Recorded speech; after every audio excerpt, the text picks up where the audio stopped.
أعوذ بالله من الشيطان الرجيم. بسم الله الرحمن الرحيم. Of his salah, it's fine to use any of these supplications, any of them you wish.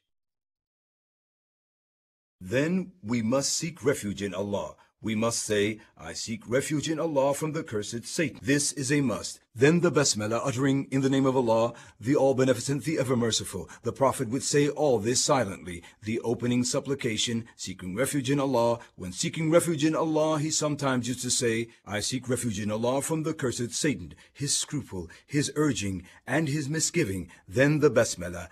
Then reading the opening surah of the Quran. When performing the audible salah, the Prophet's first words would be, Praise be to Allah, Lord of all creation. These were always the first words his companions would hear him utter audibly. This came in one of Abu Hurairah's narrations. I prayed behind the Prophet, peace be upon him, then Abu Bakr, then Umar. All of them began with audibly uttering, Praise be to Allah, the Lord of all creation. So these were always the first words to be recited audibly. Whatever preceded that was said silently. The introductory supplication seeking refuge from the cursed Satan, and the Basmala. The opening surah of the Quran. الحمد لله رب العالمين الرحمن الرحيم مالك يوم الدين إياك نعبد وإياك نستعين اهدنا الصراط المستقيم صراط الذين أنعمت عليهم غير المغضوب عليهم ولا الضالين. This opening chapter is an essential act of the Salah, just as the introductory utterance is an essential act. Reciting the opening chapter is also an essential act of the Salah. The Prophet, peace be upon him, said there is no Salah for one who does not recite the opening chapter of the Quran. One who does not read the opening chapter of the Quran, this Salah is invalid. It is invalid. It is invalid.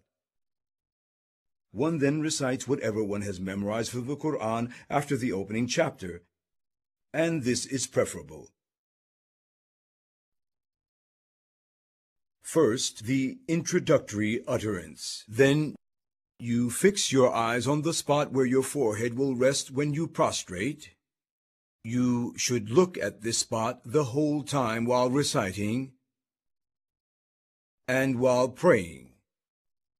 The Prophet would neither look ahead, nor to the right, nor to the left, but just to the spot where his forehead would rest when he prostrated. So this is where you fix your eyes while reciting.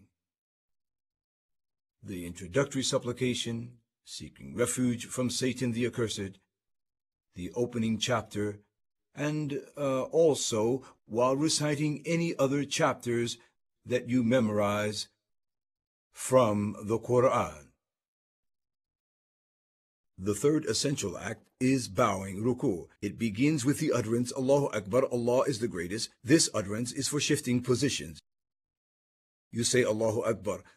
The Prophet, peace be upon him, used to raise his hands. So, the same way he raised his at the introductory utterance of Allahu Akbar, he would raise them also before bowing. Similarly, upon rising from the bowing position, these are the three positions where the Prophet used to raise his hands.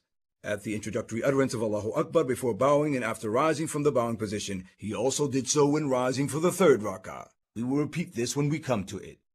So, he uttered Allahu Akbar after recitation, then he would bow. In the bowing